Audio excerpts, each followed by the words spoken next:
Hello everyone, एक बार फिर आप सभी का हमारे यूट्यूब चैनल पर स्वागत है।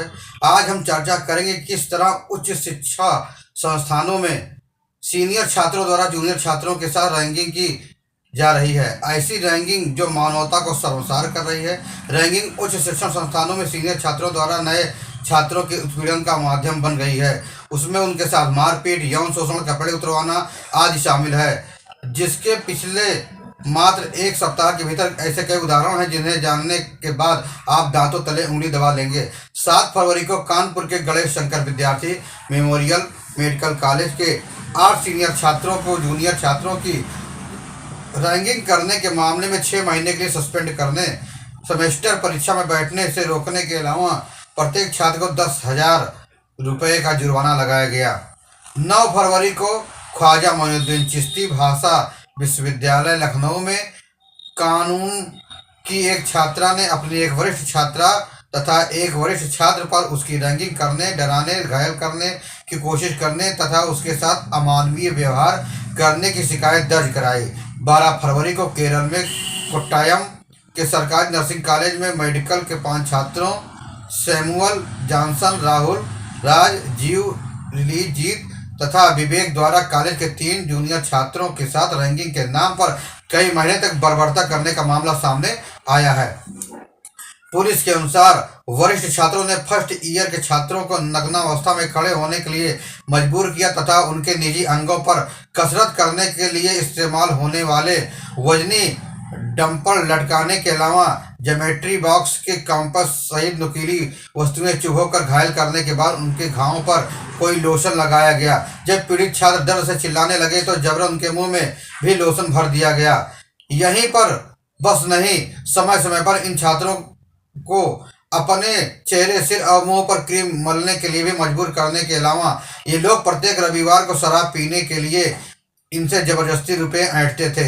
इसी तरह की एक अन्य घटना में इन सीनियर छात्रों ने हॉस्टल में एक छात्र के कमरे में घुसकर उनके हाथ पैर बांधकर उनका उत्पीड़न किया।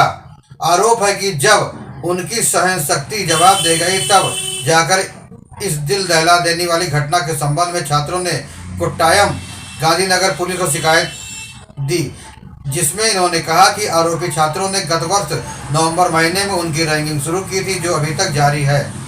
12 फरवरी को हुई SBNIT कॉलेज सूरत में जन्मदिन की पार्टी में सीनियर छात्रों द्वारा रैंकिंग के नाम पर बेल्ट से कुछ जूनियर छात्रों की पिटाई का मामला सामने आया, जिस पर कॉलेज द्वारा मामले पर ठोस कार्रवाई न करने की स्थिति में छात्र संघ ने आंदोलन की धमकी दी। 13 फरवरी को जाघवपुर विश्वविद्यालय पश्चिमी बंगाल की एंटी रैंकिंग कमेटी ने विश्वविद्यालय के उन छात्रों की मार्कशीट तब तक रोकने का फैसला किया जब तक उनके द्वारा अगस्त 2023 में एक छात्र की रैंकिंग और यौन उत्पीड़न के कारण मौत के मामले में अदालत का फैसला नहीं आ जाता। देश में रैंकिंग पर प्रतिबंध है और कॉलेज में एंटी रैंकिंग कमेटी भी बनी हुई है, परंतु इसके बावजूद रैंकिंग की घटनाएं सामने आती रहती हैं। सबसे बुरी बात यह है कि रैंकिंग की घटनाओं में मेडिकल जैसे संवेदनशील और महत्वपूर्ण पेशे की पढ़ाई से जुड़े छात्र भी शामिल पाए जा रहे हैं। हालांकि सभी छात्र ऐसे नहीं हैं, परंतु इस तरह की घटनाएं निश्चित रूप से दुखद और इनके लिए जिम्मेदार छात्रों को कठोरतम शिक्षा प्रद सजा मिलनी ही चाहिए ताकि इस बुराई पर रोक लगे।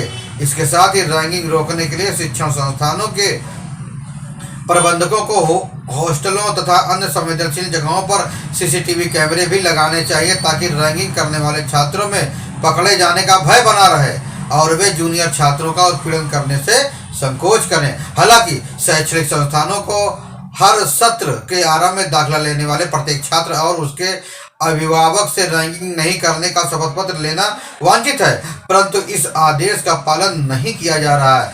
इसलिए ऐसे शिक्षण संस्थानों के विरुद्ध भी कार्रवाई की जानी चाहिए, क्योंकि जब तक ऐसे शिक्षण संस्थानों पर कठोर कार्रवाई नहीं की जाएगी तब तक यह सुधरने वाले नहीं है। इसलिए शिक्षण संस्थानों के जिम्मेदार लोगों के ऊपर सख्त से सख्त कार्रवाई होनी ही चाहिए और इसके बाद भी अगर सुधार नहीं होता है तो शिक्षण संस्थानों की मान्यता रद्द कर देनी चाहिए, तभी इनके अंदर सुधार होगा। आपको यह खबर कैसी लगी? फिर मिलेंगे नई जानकारी के साथ, नई खबरों के साथ। तब तक के लिए जय हिंद, वंदे मातरम।